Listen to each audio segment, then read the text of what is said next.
नमः संस्कृताय भवतां अत्र स्वागतम्। अस्यां कक्षायाम् अद्य अस्माकं संधि प्रकरणस्य तृतीय भागः भविष्यति।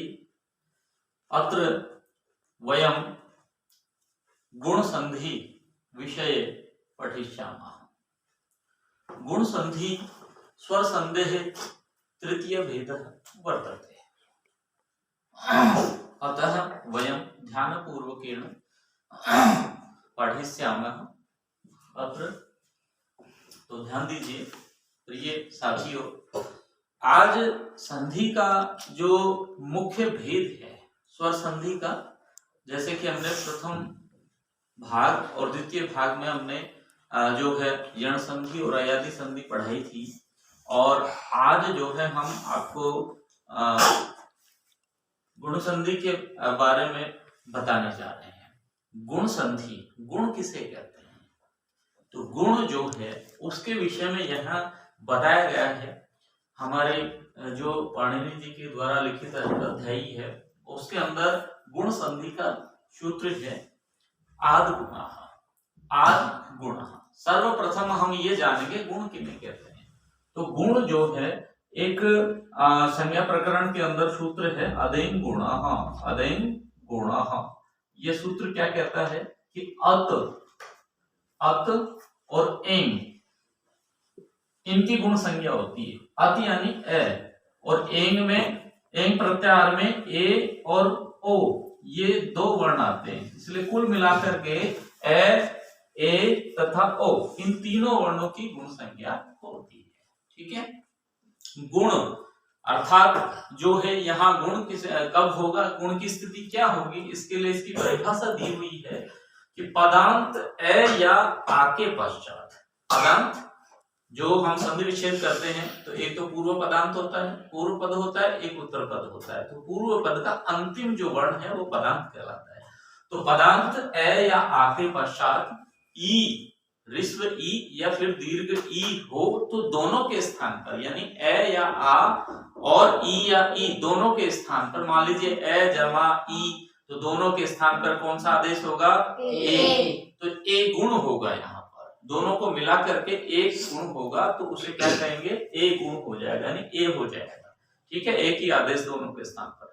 पूर्व तथा पर के स्थान पर एक ही आदेश होगा, ए जमा ई बराबर ए। ठीक है। इसके बाद दूसरा इसमें आता है पार्ट, वो क्या है कि ए या आ के पश्चात, ये कंडीशन सबके साथ लागू होगी। पद के अंत में ए या आ हो और इसके बाद में यदि उ तथा दीर्घ उ हो, ठीक है ना, उ तथा उ हो तो दोनों के स्थान पर क्या हो जाएगा? ओ हो जाएगा। ठीक है ना, कौन सा गुण होगा? ओ गुण होगा। फिर तीसरे नंबर पर आते हैं, पदांत में ए या आ के बाद में यदि री से ऋषि वाला हो या फिर दीर्घ री हो तो दोनों के स्थान पर क्या हो जाएगा? अर हो जाएगा। कौन सा गुण होगा? अर गुण होगा। एवं अंतिम क्या है कि ए या आ के पश्चात यदि री वर्ण हो तो दोनों के स्थान पर क्या हो जाएगा? अल गुण हो जाएगा। क्या हो जाएगा? अल गुण हो जाएगा। ठीक है ना। तो चार गुण होंगे यहाँ पर, ए, ओ, अर और अल। गुण संधि का अगर जिक्र आता है तो गुण संधि का नाम आते ही हमारे मनोमस्तिष्क के अंदर केवल चार गुणों का इसमें जो है छाया आ जानी चाहिए कि ए, ओ, अर और अल, ये चार गुण होते हैं। तो अब इनके उदाहरण के लिए मैंने यहाँ पर लिख रखे हैं कि ए या आ के बाद ई या ई का संयोग हो तो दोनों के स्थान पर कौन सा गुण हो जाएगा? ए गुण हो जाएगा। यदि ए या आ के बाद उ या उ का संयोग हो तो दोनों के स्थान पर क्या हो जाएगा? ओ हो जाएगा।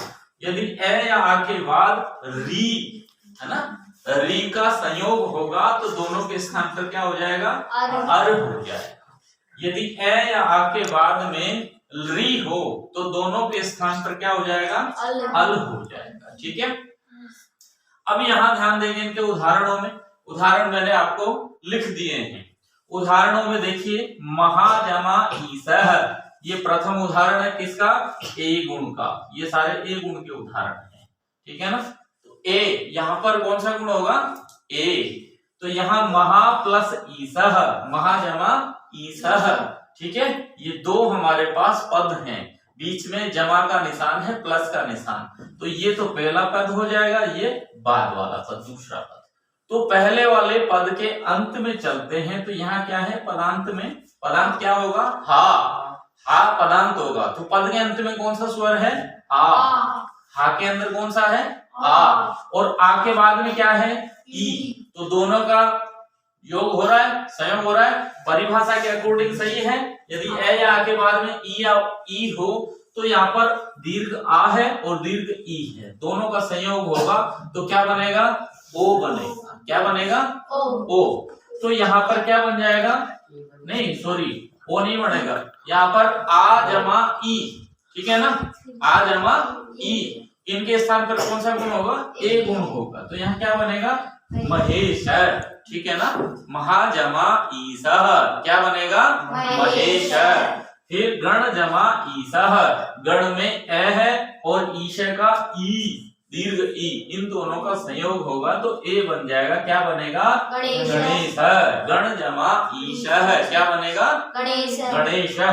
रमा जमा ईसा, रमा में आ है और ईश का ई है, दोनों का संयोग होने पर क्या बनेगा, ए। तो रमेश क्या बनेगा, रमेश। तथा जमा इति, तो इसमें तथा में आ और इति का ई है, तो दोनों के स्थान पर क्या बनेगा, ए। तो क्या बन जाएगा, तथेति।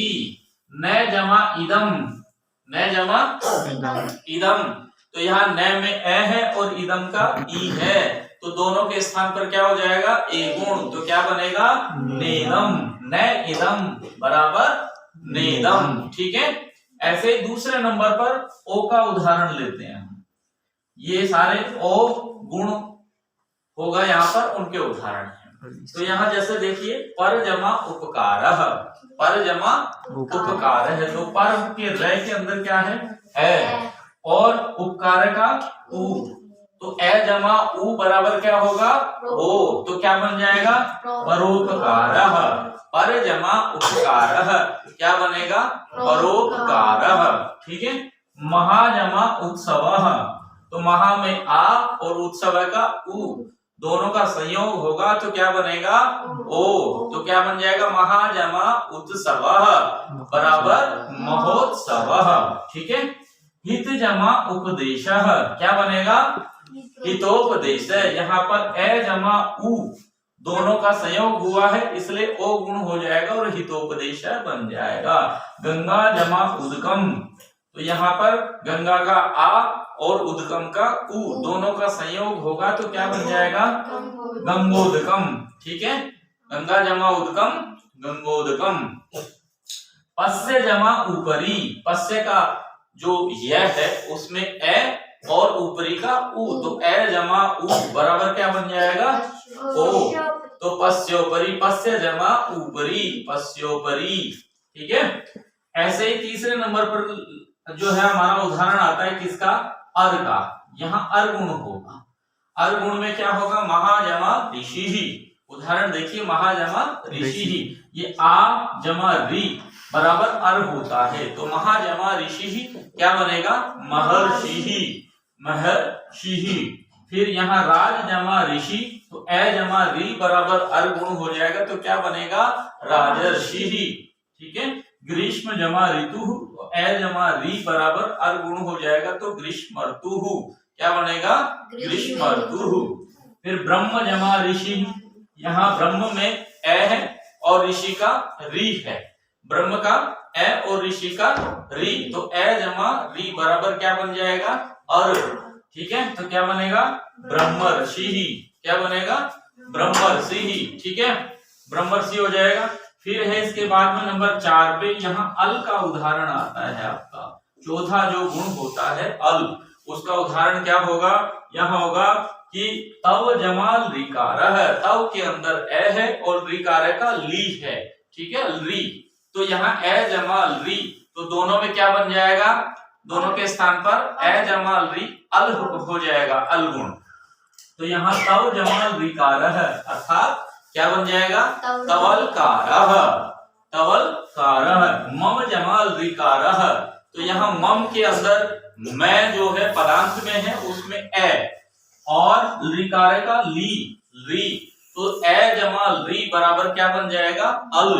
तो यहाँ क्या होगा, मम जमा ऋकार का ममलकारः, ममल ऋकारः ममलकारः, तवल ऋकारः तवलकारः।